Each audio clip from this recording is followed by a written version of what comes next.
The crystal spires of Zapia Prime gleamed under twin suns as Maya Chen wiped down tables in the upscale restaurant where she worked. Being the only human on a planet dominated by the mighty Draconian Empire wasn't easy, but she had learned to navigate their complex social hierarchies with grace and determination. The restaurant, called the Golden Talon, catered to wealthy Draconians who appreciated exotic cuisine from across the galaxy. Maya's human heritage made her a curiosity, rather than a threat in their eyes. Her small stature and lack of scales or wings marked her as inferior in their ancient caste system, yet her work ethic had earned her a grudging respect from her reptilian co-workers. Today felt different. Word had spread through the restaurant staff that Emperor Thaxion himself might visit with his young hatchling, Prince Kyrex. The kitchen buzzed with nervous energy as chefs prepared their finest dishes. Maya had never seen the Emperor in person, though his image adorned every public building on the planet. The Draconian ruler stood nearly 12 feet tall, with obsidian scales that reflected light like polished armor, and eyes that burned with the fire of dying stars.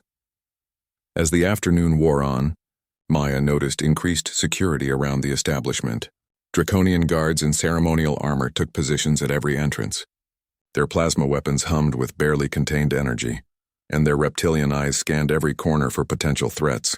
The restaurant manager, a nervous Draconian named Vex, paced frantically between tables, ensuring everything met imperial standards.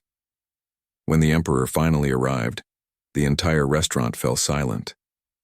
Thaxion's presence filled the room like a storm front, his massive frame casting shadows across the polished floors.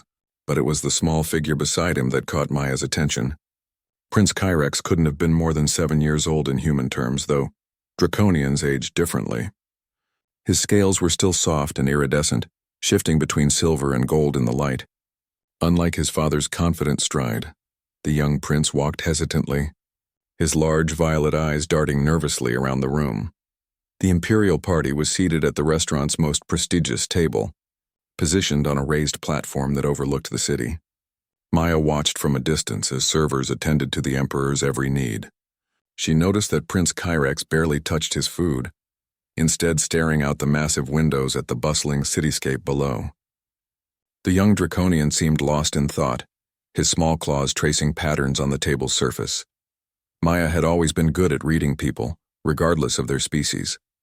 Something about the prince's demeanor reminded her of children she had known back on Earth. Lonely, overwhelmed by expectations and desperately seeking connection. She had grown up in foster care herself and recognized the signs of a child struggling to find their place in the world. As the meal progressed, Maya noticed that Prince Kyrex had begun to fidget more noticeably. The Emperor, engaged in deep conversation with his advisors about trade negotiations and military strategies, paid little attention to his son's discomfort. The young prince's breathing had become shallow and rapid, and Maya realized with growing concern that he was having some kind of panic attack. Without thinking, Maya moved closer to the imperial table. The guards immediately tensed, their hands moving to their weapons, but she raised her palms in a gesture of peace. Her voice was soft and calm as she approached the distressed hatchling. "Your Highness," she said gently, her words carefully chosen in the formal Draconian dialect she had learned during her years on the planet. "Would you like to hear a song from my homeworld? It might help you feel better." The Emperor's conversation stopped abruptly, his burning gaze fixed on Maya with an intensity that would have reduced most beings to ash. The silence in the restaurant became deafening as every patron and staff member held their breath. Guards raised their weapons slightly, waiting for their ruler's command. Prince Kyrex looked up at Maya with wide, frightened eyes. His small voice trembled as he whispered, "What's a song?" Maya's heart broke a little at the question. In Draconian culture, music was considered a frivolous waste of time, something that interfered with the pursuit of power and conquest. The idea that this child had never experienced the simple joy of a lullaby filled her with sadness and determination. "A song is like poetry that dances with melody," she explained softly, ignoring the Emperor's intimidating stare. "It can calm storms in your mind and bring peace to your heart. Would you like me to show you?" The young prince nodded hesitantly and Maya began to sing. Her voice started as barely a whisper, carrying the gentle melody of an old Earth lullaby her foster mother had sung to comfort her during difficult nights. The words were in English, but the emotion transcended language barriers. As Maya's voice grew stronger and more confident, something extraordinary happened. The prince's breathing began to slow and deepen. His small body relaxed as the unfamiliar sounds washed over him like a healing balm. For the first time since entering the restaurant, Prince Kyrex smiled. The Emperor watched this interaction with growing confusion and something else, something he hadn't felt in centuries.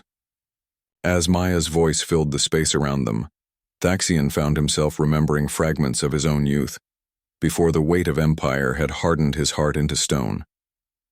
The last notes of Maya's lullaby faded into silence, leaving the restaurant suspended in a moment that felt both fragile and profound.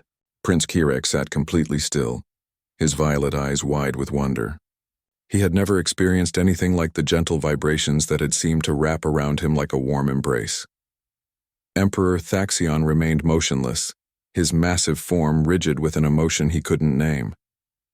The song had stirred something deep within his ancient consciousness, something he had buried beneath millennia of conquest and ruthless rule. For just a moment he had remembered what it felt like to be vulnerable, to need comfort. Again, Prince Kyrex whispered, his small voice breaking the spell that had fallen over the room. "Please sing again." Maya glanced nervously at the Emperor, whose expression remained unreadable. The guards still held their weapons at the ready, and she could feel the tension radiating from every draconian in the establishment. But the hope in the young prince's eyes gave her courage. "I know another song," she said softly. "This one is about stars and dreams." As Maya began the second song, her voice gained confidence. This melody was more complex, with rising and falling notes that seemed to paint pictures in the air. She sang about distant galaxies and the courage it took to reach for impossible dreams. The words spoke of finding light in darkness and never giving up hope, even when the universe seemed cold and empty. Prince Kyrex leaned forward, completely captivated. His small claws had stopped their nervous tracing and his breathing had returned to normal. Maya noticed that several other draconians in the restaurant had begun to listen as well, their reptilian features softening despite themselves. The Emperor, however, was fighting an internal battle. Every fiber of his being had been trained to view emotion as weakness, yet this human's voice was awakening memories he had thought lost forever. He remembered his own father, a tyrant who had shown him no mercy or kindness. He remembered the loneliness of his youth, the weight of expectations that had crushed any gentleness from his spirit. As Maya's song reached its crescendo, describing how even the smallest star could light up the vast darkness of space, Prince Kyrex began to hum along. The sound was tentative at first, but it grew stronger as he found his voice. The young draconian's natural musical instincts were remarkable, his voice harmonizing perfectly with Maya's melody. When the song ended, the prince's eyes were bright with excitement. "Father," he said, turning to the Emperor with more animation than he had shown all day. "Did you hear? The human made music, and I could feel it inside my chest. It made the scary feelings go away." Thaxion looked down at his son, seeing him truly for the first time in months. The constant stress and anxiety that usually clouded the young prince's features had disappeared, replaced by genuine joy and curiosity. The Emperor realized with a shock that he had no idea when he had last seen his child truly happy. Maya sensed the shift in the room's atmosphere and took a careful step back, respecting the moment between father and son. But Prince Kyrex reached out with one small claw, gently touching her hand. "What's your name?" he asked. "Maya," she replied. "Maya, Chen. Maya," the prince repeated, testing the foreign sounds. "Will you teach me more songs?" Before Maya could respond, the Emperor's deep voice rumbled through the restaurant like distant thunder. "You," he said, his burning gaze fixed on Maya. "Approach." Every instinct told Maya to run, but she forced herself to walk steadily toward the imperial table. She stopped at what she hoped was a respectful distance and bowed low, as she had seen other draconians do in the Emperor's presence. "You have done something unprecedented," Thaxion said, his voice carrying centuries of authority. "No one has ever calmed my son's distress so effectively. The court physicians, the military trainers, the scholars, none of them could achieve what you did with simple music." Maya remained bowed, unsure how to respond. In draconian culture, speaking without permission to the Emperor could mean death. "Look at me," Thaxion commanded. Maya raised her head, meeting the Emperor's fiery gaze. Up close, she could see that his eyes held more than just power. There was pain there, ancient and deep. "My son has suffered from anxiety attacks since he was very young," the Emperor continued. "The medical experts claim it is a weakness that will fade with proper training and discipline. Yet you, a simple waitress from an inferior species, succeeded where they failed. How?" Maya chose her words carefully. "Your Majesty, music has always been a source of comfort for humans. When we hurt, we sing. When we celebrate, we sing. When we're afraid, we find courage in melody. Perhaps Prince Kyrex simply needed to know that it's okay to feel things deeply." The Emperor's eyes narrowed. "Are you suggesting that emotion is not weakness?" "I believe emotion is what makes us alive, Your Majesty," Maya replied, knowing she was walking a dangerous line. "Even the strongest dragons must feel something. Or what would be the point of having such power?" Thaxion was quiet for a long moment, processing this radical concept. In his world, emotion had always been the enemy of effective rule. Yet he couldn't deny what he had witnessed, his son's transformation through something as simple as a human song. "Father," Prince Kyrex interjected, "may Maya come to the palace? I want to learn more about music." The request hung in the air like a challenge to everything the Draconian Empire represented. Music was not part of their culture, and bringing a human into the imperial palace would be seen as scandalous by the nobility. Yet as Thaxion looked at his son's hopeful face, he felt something crack in the armor around his heart. 3 days later, Maya found herself standing before the towering gates of the imperial palace, a simple travel bag clutched in her trembling hands. The massive structure rose from the planet's surface like a crystalline mountain, its spires reaching toward the twin suns. Draconian guards flanked the entrance, their scales gleaming like polished metal in the morning light. The Emperor's decision to bring a human into the palace had sent shockwaves through the noble houses. Maya had heard whispers in the streets. Some called it madness, others saw it as a sign of weakness in their seemingly invincible ruler. But Prince Kyrex's improved condition since their encounter at the restaurant had been impossible to ignore. Stern-faced draconian courtier named General Vorth escorted Maya through corridors lined with ancient tapestries depicting the Empire's greatest conquests. His disapproval was obvious in every step, but he followed the Emperor's orders without question. Maya tried not to stare at the treasures from 1,000 conquered worlds that decorated the palace halls. "The human will be housed in the servants' quarters," General Vorth announced as they walked. "She is here solely for the prince's education and will not interfere with palace operations or interact with other members of the royal family without express permission." Maya nodded, understanding her precarious position. She was walking into a world where her very existence challenged centuries of tradition. Prince Kyrex was waiting for her in a vast chamber that served as his private study. The room was filled with tactical holographs, military history texts, and economic charts. Everything a future emperor needed to learn. But the young prince's attention was focused entirely on a small recording device he clutched in his claws. "Maya," he called out, his voice bright with excitement. "I've been listening to the song you sang. I recorded it and I play it every night before sleep. The scary dreams don't come anymore." Maya's heart warmed at his enthusiasm, but she noticed how thin he looked. Dark circles under his eyes suggested he still wasn't sleeping well, despite the absence of nightmares. "Would you like to learn a new song today?" she asked gently. Prince Kyrex nodded eagerly, and Maya began teaching him a simple melody about friendship and courage. The young Draconian's voice was naturally musical, and he picked up the tune quickly. As they sang together, Maya noticed something remarkable happening. Other sounds began filtering in from outside the chamber. Palace servants had begun to slow their work as they passed by the study. Even some of the guards lingered near the doorway, their usual stern expressions softening as the unfamiliar melodies reached their ears.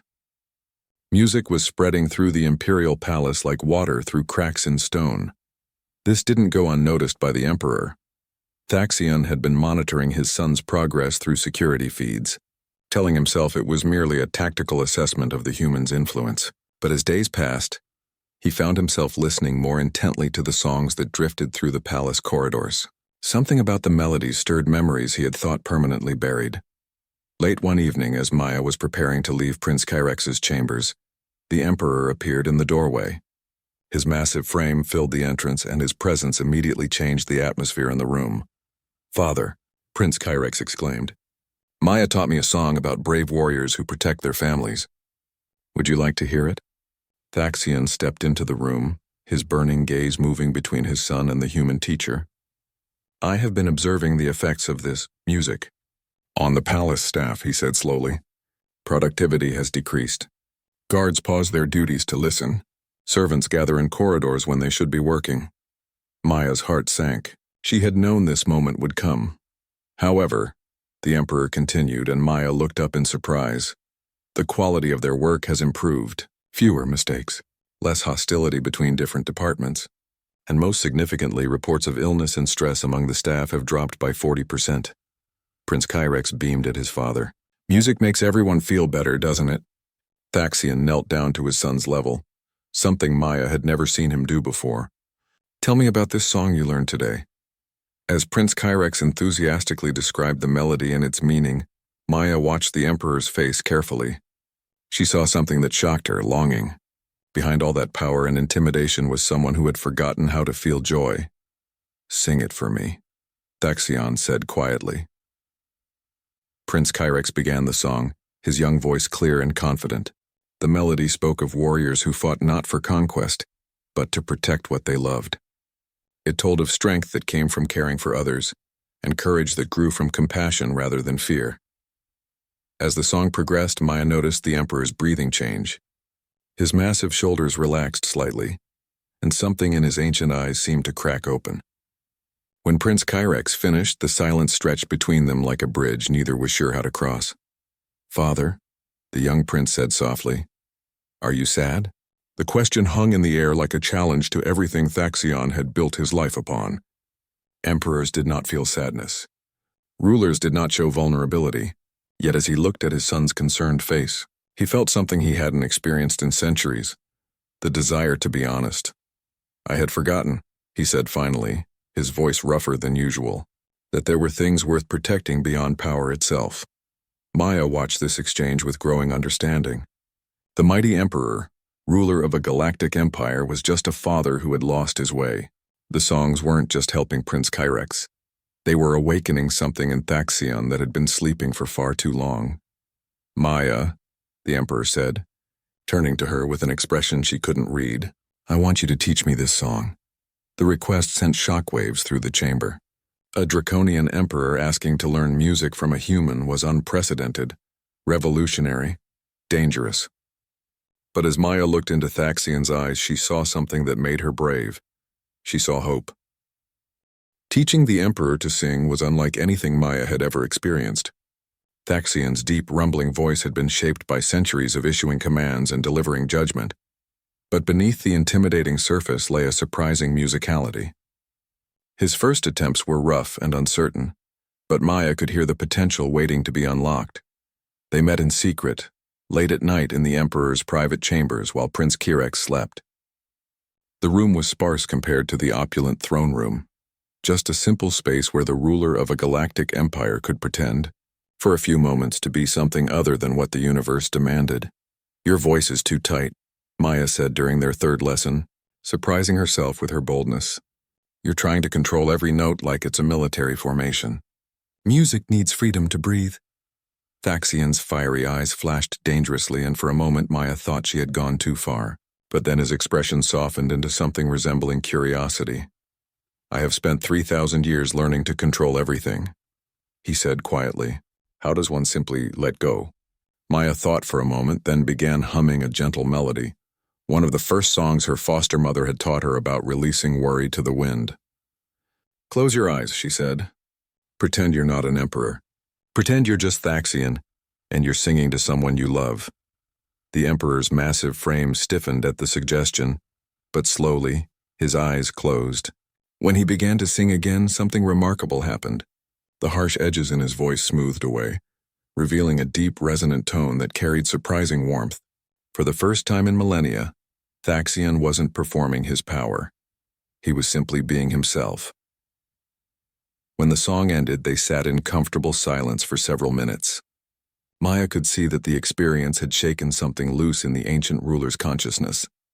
"I used to sing," Thaxion said suddenly, his voice barely above a whisper. Before I became emperor, before the wars, there was someone who loved my voice. Maya waited patiently, sensing that this was the first time in centuries that the emperor had spoken of his past. She was killed in the uprising that brought me to power, he continued, staring at his massive claws. After that, I decided that such weaknesses had no place in my life. I buried everything soft, everything gentle. I thought it made me stronger. Did it? Maya asked gently. Thaxion was quiet for a long time. It made me effective, but I fear it also made me empty. Their conversation was interrupted by a soft knock at the chamber door. Prince Kyrex entered, rubbing sleep from his violet eyes. Father, I heard singing. Was that you? Thaxion tensed, his walls immediately rebuilding. But before he could retreat into his imperial persona, Prince Kyrex smiled the brightest smile Maya had ever seen. You sounded beautiful, the young prince said simply. Will you sing with me and Maya tomorrow? The next day brought unexpected challenges. Word of the emperor's musical activities had somehow leaked to the noble houses, and a delegation of the most powerful draconian lords demanded an audience. General Vorth led them into the throne room with barely concealed disapproval. While Maya watched nervously from a concealed gallery, Lord Sextus, the eldest of the noble houses, stepped forward with obvious disdain. Your Imperial Majesty, he began, his voice dripping with accusation. We have received disturbing reports about your activities with the human. The noble houses are concerned about your fitness to rule. Thaxion's response was swift and terrible. His voice boomed through the chamber like thunder, and his eyes blazed with the fury that had conquered worlds. You question my fitness to rule? The nobles trembled but held their ground. The empire was built on strength, not on frivolous entertainment from inferior species, Lord Sextus continued. Music makes warriors weak. It corrupts the mind with emotion and sentiment. And yet, Thaxion said, rising from his throne to his full, intimidating height, our military efficiency reports show the highest ratings in decades. Worker productivity has increased across all sectors. Even our tax collection has improved as citizens become more cooperative. Lord Sextus faltered, clearly unprepared for these statistics. Furthermore, the emperor continued, my son, the future heir to this empire, has overcome the anxiety disorders that have plagued him since birth. He sleeps peacefully, learns more effectively, and shows natural leadership qualities that were previously suppressed by his fears. Maya watched from her hiding place as the emperor defended not just music, but the very idea that emotion could coexist with strength. She realized that Thaxion was fighting for more than just his right to sing. He was fighting for the soul of his empire. Your Majesty, another noble interjected, surely you cannot believe that an inferior human has something to teach the draconian race. The chamber fell silent. This was the heart of the matter, the fundamental belief that had shaped draconian society for millennia. Maya held her breath, knowing that everything hung on the emperor's response. Thaxion's voice, when it came, was calm, but carried absolute authority. I have learned that wisdom can come from unexpected sources. This human has taught me that true strength includes the courage to feel deeply, to care about others, and to find beauty even in the midst of darkness. He paused, his gaze sweeping across the assembled nobles. I have ruled through fear for 3,000 years. It has brought us an empire, but it has not brought us happiness. Perhaps it is time to try a different approach. The silence that followed was deafening. Maya could see shock and confusion on every draconian face. Their absolute ruler had just suggested that their entire way of life might be flawed. Lord Sextus gathered his courage for one final challenge. And if we refuse to accept this change? Thaxion's smile was sharp as a blade. Then you are welcome to challenge me for the throne. But know that I fight now not just with the fury of a conqueror, but with the love of a father who has rediscovered what truly matters. None of the nobles moved. They had seen the emperor's previous battles, and none were eager to face him when he fought for something he believed in, rather than something he merely possessed. As the delegation filed out in defeated silence, Maya realized that the galaxy itself had just shifted. The Draconian Empire would never be the same. The changes came gradually at first, then like an avalanche. Within weeks of the Emperor's confrontation with the noble houses, Music began appearing in unexpected places throughout the empire. Soldiers hummed while they worked. Factory workers sang together to coordinate their tasks. Even the harsh mining colonies reported improved morale and decreased accidents. Maya found herself at the center of a cultural revolution she had never intended to start. The emperor had officially appointed her as cultural advisor, a position that had never existed before in Draconian society. Her duties expanded, far beyond teaching music to include helping establish the empire's first artistic programs. But not everyone welcomed these changes. Reports began filtering in from Outer Rim, territories where traditionalist governors refused to implement the new cultural policies. Some worlds declared independence rather than accept what they saw as the empire's weakness.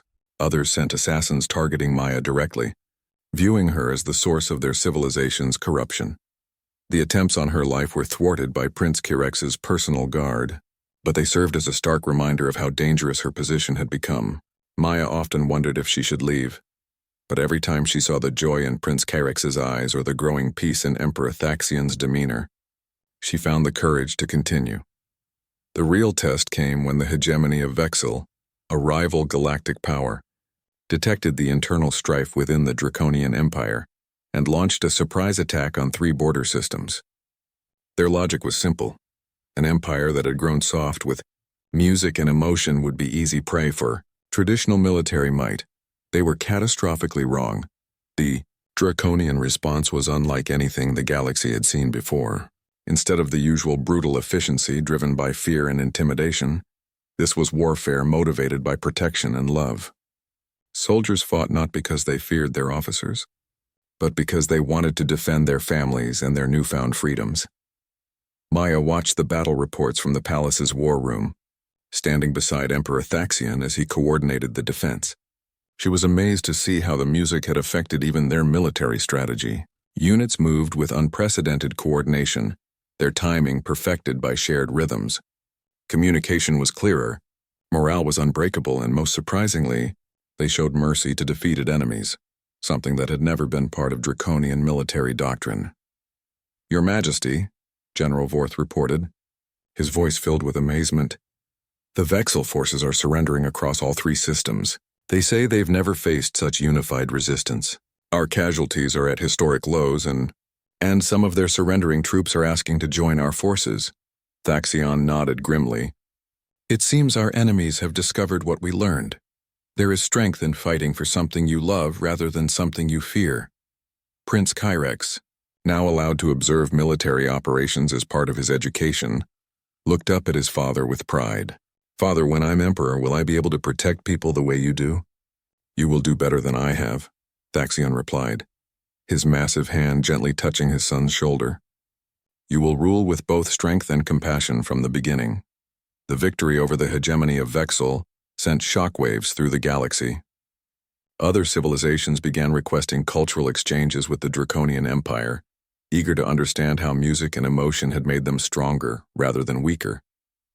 Trade agreements multiplied as former enemies discovered that the Draconians were now reliable partners rather than unpredictable conquerors. Maya found herself training a new generation of cultural advisors to spread throughout the empire. Former soldiers learned to teach singing. Scientists studied the psychological effects of music on different species. Artists emerged from populations that had never been allowed to create before. But perhaps the most significant change was in the emperor himself. Late one evening, as Maya finished her lesson with Prince Kirex, she found Thaxian waiting for her in the corridor. His expression was thoughtful, almost vulnerable. "Walk with me," he said simply. They made their way to the palace's highest tower, where massive windows offered a view of the entire capital city. Below them, the lights of Zapia Prime sparkled like earthbound stars. "Do you hear that?" Thaxian asked. Maya listened carefully and realized what he meant. Drifting up from the city below were the faint sounds of music. Workers singing as they ended their shifts, children learning lullabies, couples sharing melodies under the twin moons. 6 months ago, this city was silent except for the sounds of industry and commerce, the emperor said. Now it breathes with life and joy. "You did this," Maya shook her head. "I just sang a song to a frightened child. You did the rest. You chose to change?" Thaxion was quiet for a long moment, his ancient eyes reflecting the city lights. I have been thinking about the future, about what kind of empire I want to leave to my son, and I want him to inherit something worth protecting, not just something worth conquering. He turned to face her, and Maya was surprised to see uncertainty in his expression. There is something I must tell you, something I should have said long ago. Maya waited, sensing the importance of this moment. The woman I mentioned, the one who loved my voice before I became emperor, her name was Lyra, she was human. Maya's eyes widened in shock. In all her time in the Empire, she had never heard mention of humans having any significant role in Draconian history. The noble houses would have my throne if they knew, Thaxion continued. But Lyra taught me that love transcends species, just as music transcends language. When I lost her, I thought I had to choose between love and power. I chose wrong. He paused, his massive frame seeming somehow smaller in the moonlight.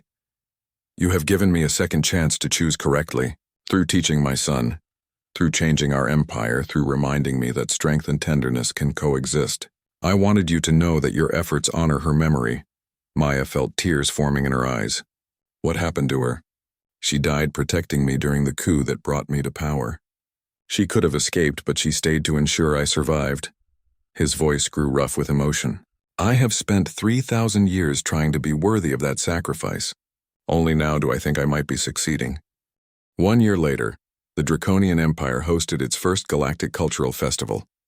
Representatives from hundreds of worlds gathered on Zapia Prime to share their music, art, and stories. The event that had begun with a simple lullaby sung to a frightened child had grown into something that would reshape the galaxy forever. Maya stood on the main stage of the festival amphitheater, looking out at an audience that would have been impossible to imagine just months before. Draconians sat beside humans, their ancient enemies now their colleagues. Former slave species performed as honored guests.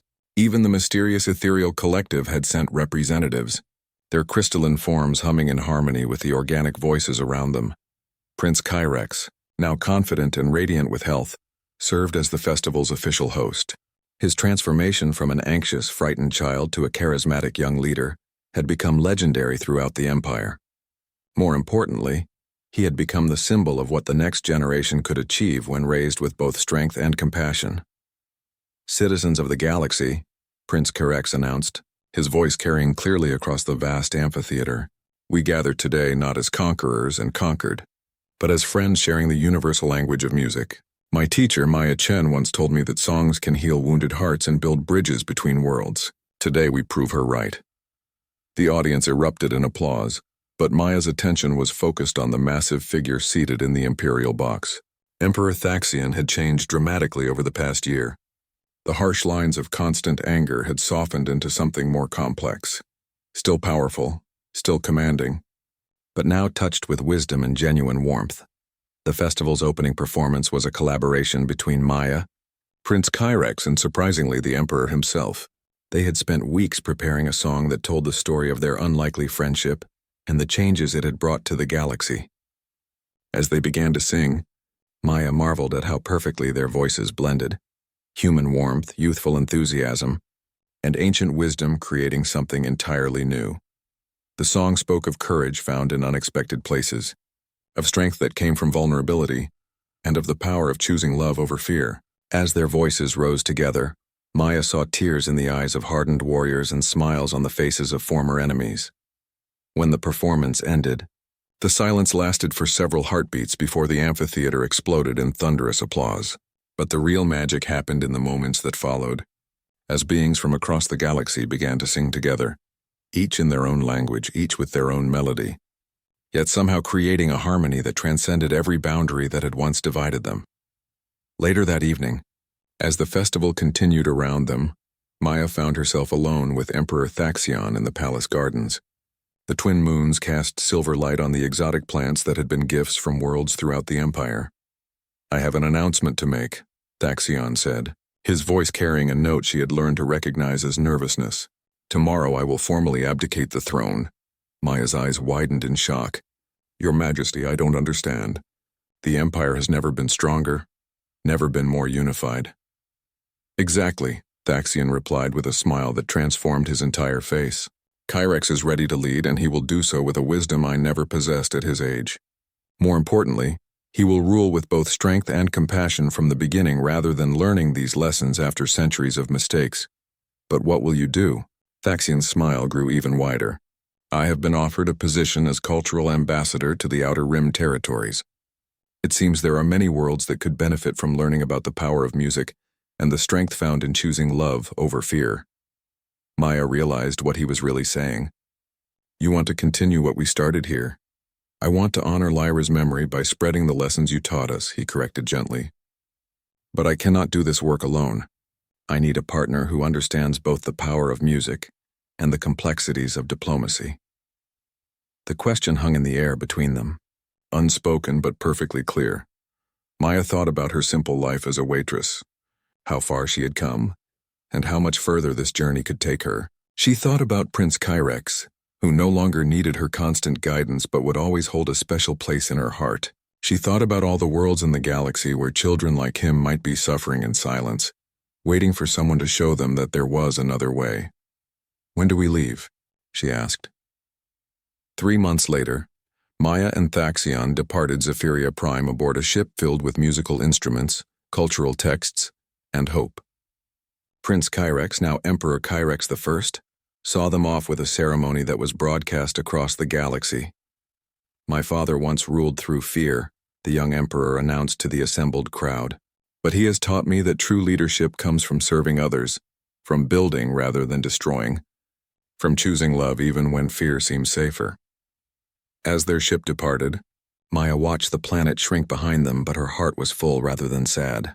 She had learned that sometimes the most powerful revolutions begin with the smallest acts of kindness. A song sung to a frightened child, a moment of vulnerability shared between strangers, a choice to believe that even the hardest hearts can learn to love again. Behind them, the Draconian Empire continued to flourish under its young emperor's gentle but firm leadership. Ahead of them lay countless worlds where other frightened children might be waiting for someone to teach them that strength and tenderness could coexist, that music could heal what seemed irreparably broken, and that sometimes the greatest courage was found not in conquest, but in the simple act of opening one's heart to hope. The galaxy would never be the same. And it all began with a human waitress who dared to sing to a dragon emperor's hatchling and reminded both father and son of something they had forgotten. That love, not fear, was the foundation of true strength.